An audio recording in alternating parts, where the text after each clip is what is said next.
নমস্কার, আমাদের গল্পকথা চ্যানেলের পক্ষ থেকে আজকের নিবেদন আহিরিটোলার আতঙ্ক।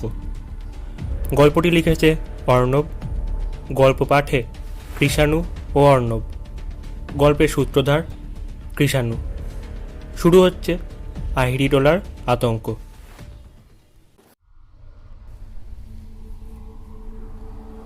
ভূত কিংবা ভৌতিক ঘটনা এইসব সম্বন্ধে প্রত্যেকের কাছেই একটা দোটানা মনোভাব রয়েছে। একদল মানুষ বলেন, ধুর, ওসব ভূত প্রেত কিচ্ছু হয় না, সবই জাস্ট ফোকাস, সবই নয়তো মানুষের মনের ভুল অথবা চোখে দেখার ভুল। আবার আরেক দল মানুষের মতে ভূত প্রেত আত্মা এসবের অস্তিত্ব আছে। তারা বলেন শুভর সাথে অশুভর অস্তিত্বও বর্তমান। তবে আমার এই বিষয়ে মতামতটা এই দুই দলের মানুষদের মতামতের মাঝামাঝি। এর পিছনে কারণটাও একটু জটিল। আমি শুভাংশুতে কলকাতার শোভাবাজার আহিরিটোলার হরচন্দ্র মল্লিক স্ট্রিট থেকে একটু এগিয়ে আমাদের বাড়ি। কলকাতার প্রাচীন সব মস্ত মস্ত দালান বাড়ির অন্যতম দৃষ্টান্ত এই শোভাবাজার। আবার এই সকল প্রাচীন বাড়িঘরের সাথেই কিছু ভুতুড়ে ঘটনা বা ভৌতিক কাণ্ডেরও সাক্ষী রয়েছে এই শোভাবাজার। হরচন্দ্র মল্লিক স্ট্রিট থেকে শেষে মস্ত দালান বাড়িটা হলো কলকাতার ভৌতিক জায়গাগুলোর মধ্যে অন্যতম পুতুল বাড়ি। ছোটবেলা থেকে বাড়ির লোক ও আশেপাশের লোক মুখে যা শুনেছি তা হলো অনেক বছর আগে এই বাড়িতে কোনো জমিদার থাকতেন। তিনি নাকি বাইজিদের তার এই দালান বাড়িতে নিয়ে আসতেন এবং তাদের ওপর শারীরিক নির্যাতন করতেন ও তারপর তাদের মেরে এই দালান বাড়ির পিছনেই কবর দিতেন। তো শোনা যায় সেই সব বাইজিদের আত্মাই নাকি ওই বাড়ির চারপাশে ঘোরাফেরা করে, তাই এই জায়গাটার এত বদনাম। সে লোক মুখে শুনে থাকলেও আমি কিন্তু এসব কথার কোনোটাই তেমন কান দিতাম না। শোভাবাজারে নেমে ওই পুতুল বাড়ির সামনের রাস্তা দিয়ে আমাদের বাড়ি সবচেয়ে তাড়াতাড়ি যাওয়া যেত। কিন্তু ওই অজানা ভয়ের কারণে বিকেলের পর থেকেই কেউ আর ওই রাস্তা দিয়ে বাড়ি যেত না, উল্টে ঘুরে বড় রাস্তা দিয়ে বাড়ি যেতে হতো। মনে মনে বিশ্বাস না করলেও সবার মুখে শুনে কিরকম একটা অজানা ভয় বাসা বেঁধেছিল মনে। ছোট থেকেই তাই আমিও বেশি ওই রাস্তায় যেতাম না। এইভাবে ছোটবেলাটা কেটে যায় আমার। এইচএসে 90% স্কোর করে বাইরে যাই পড়তে। 5 বছর পর ফিরে আসি আবার আমার প্রাণের শহরে। 5 বছর পর যখন ফিরে এলাম তখন সময়টা বর্ষাকাল। দমদম এয়ারপোর্টে যখন ফ্লাইট ল্যান্ড করলো ঘড়িতে তখন প্রায় 1:30। বাইরে তখন ঝমঝমিয়ে বৃষ্টি পড়ছে, ঠিক যেন আকাশ ভাঙা বৃষ্টি। আর তার সাথে প্রচণ্ড পরিমাণে ঝোড়ো হাওয়া, সঙ্গে বিদ্যুতের গর্জন, চারিদিকে যেন উথাল পাথাল। এরকম ঝড়ের পরিস্থিতিতে কোনো রকমের একটা ট্যাক্সি জোগাড় করলাম। ট্যাক্সি ড্রাইভারের সাথে ঠিক করে কথা বলে নিলাম,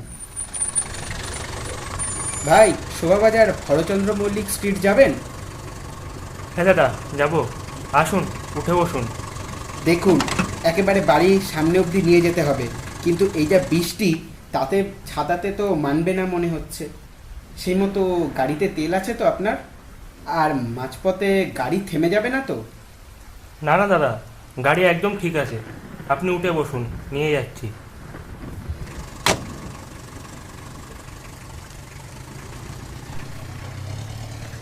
ট্যাক্সি ড্রাইভারের কথা শুনে কিছুটা আশ্বস্ত হই আর ট্যাক্সিতে উঠেই পিঠ এলিয়ে দিলাম।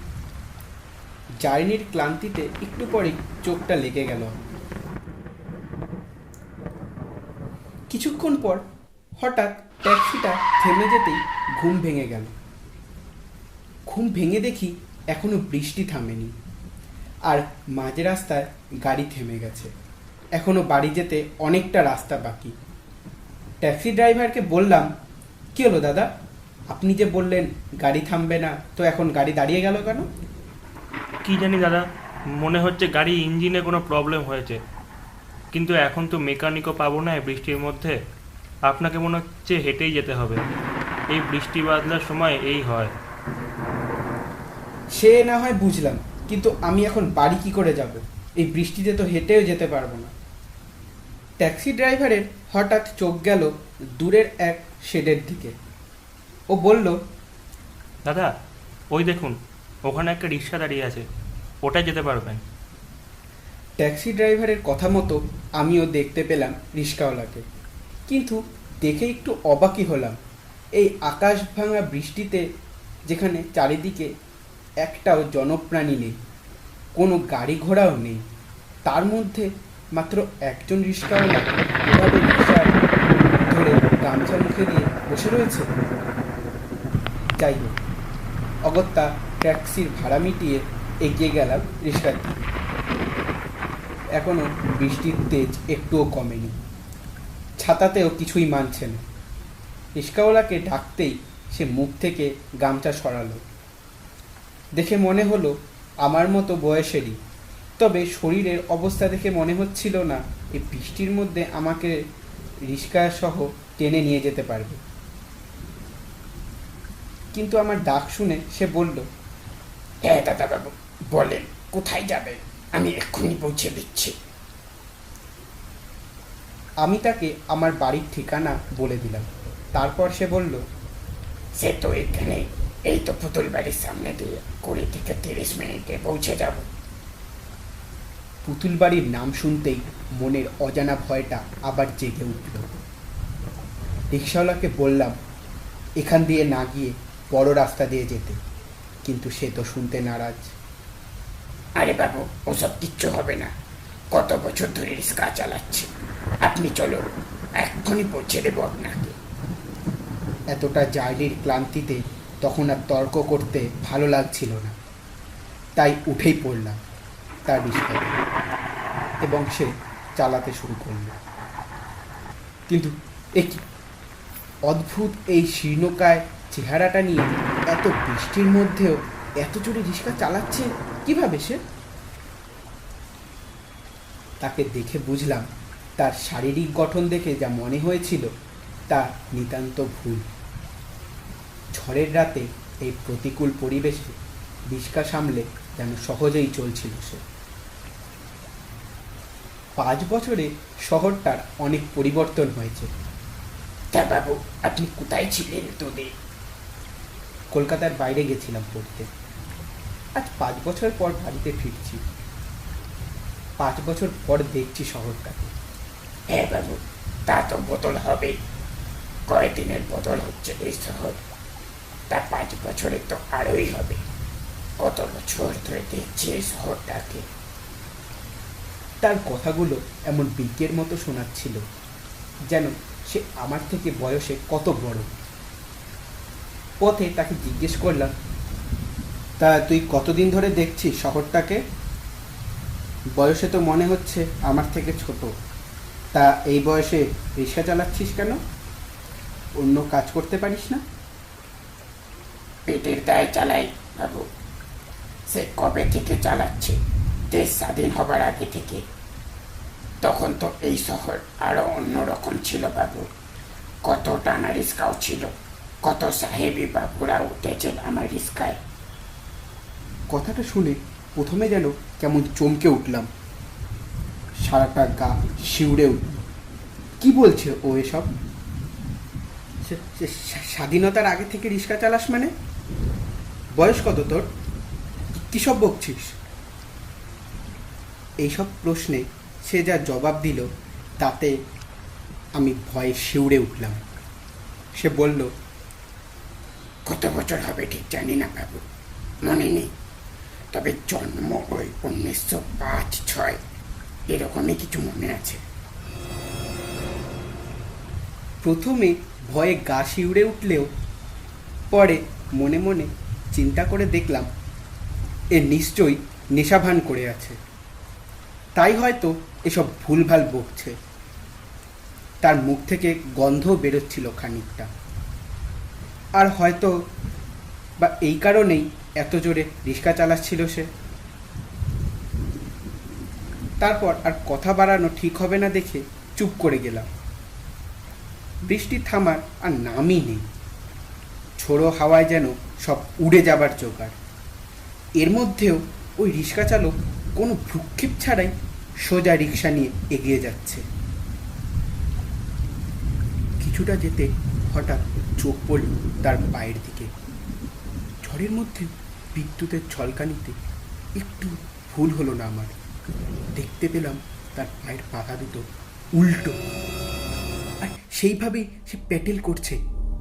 নিজের চোখকে বিশ্বাস করতে পারলাম না। কি দেখছি আমি এসব? সাধারণ মানুষের পায়ের পাতা তো এরকম হতেই পারে না। তাকে জিজ্ঞেস করতে সে বলল, কই বাবু, না তো, দেখুন আবার। পরে যখন আবার দেখলাম তখন যেন আবার অবাক হলাম। কই না তো, পায়ের পাতা তো স্বাভাবিকই আছে। তাহলে কি আমি ভুল দেখলাম? কিন্তু আখিরবার যা দেখলাম তা তো স্পষ্ট।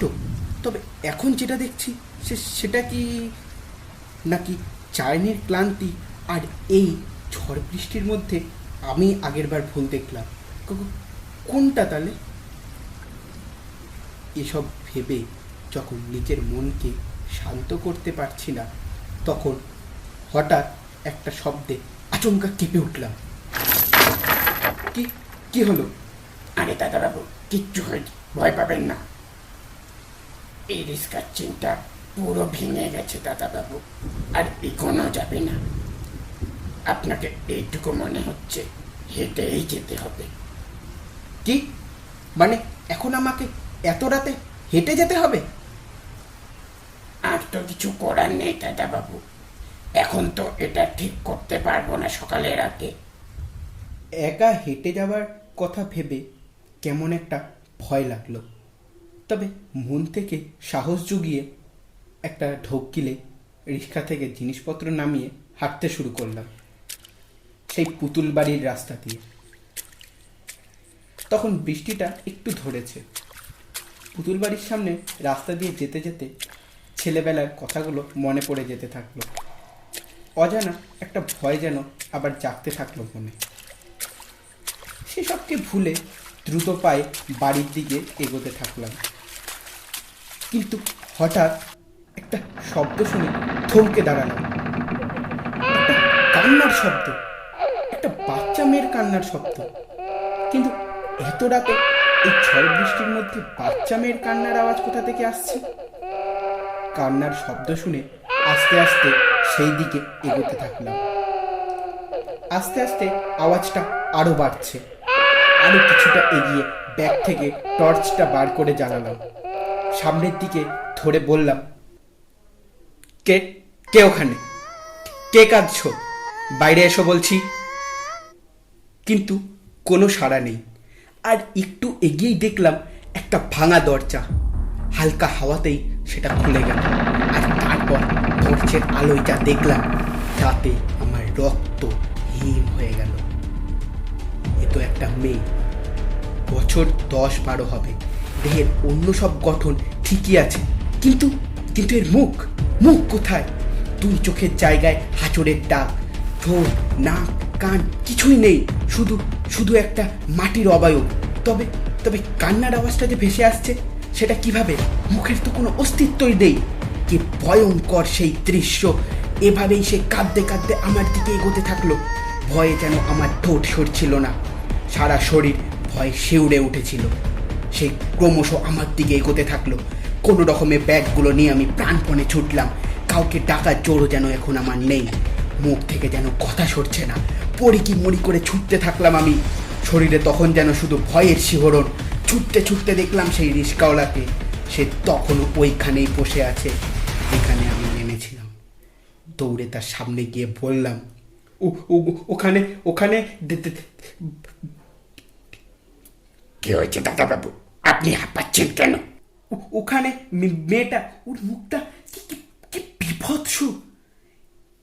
রিক্সাওয়ালা তার পকেট থেকে দেশলাইটা বার করে ধরালো তার মুখের সামনে, ধরে বলল, দেখুন তো দাদাবাবু, এরকম নাকি মুখটা?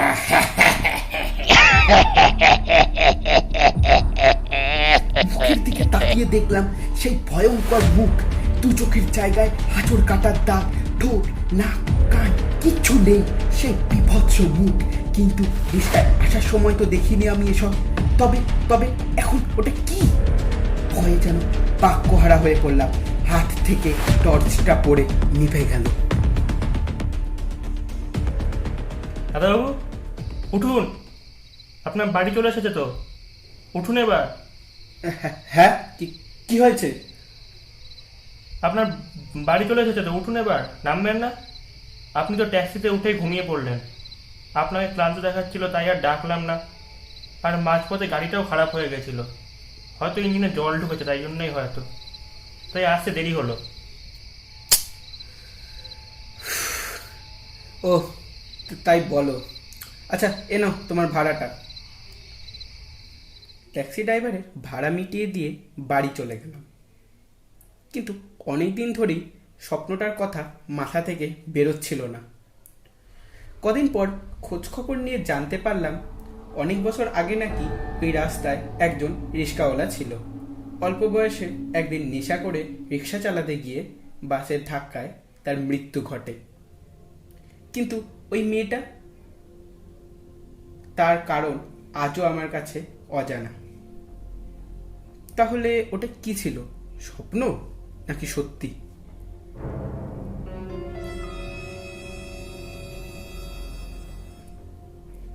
শেষ হলো আহেরি টোলার আতঙ্ক।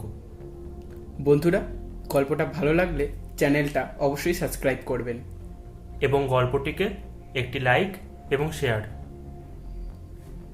ধন্যবাদ।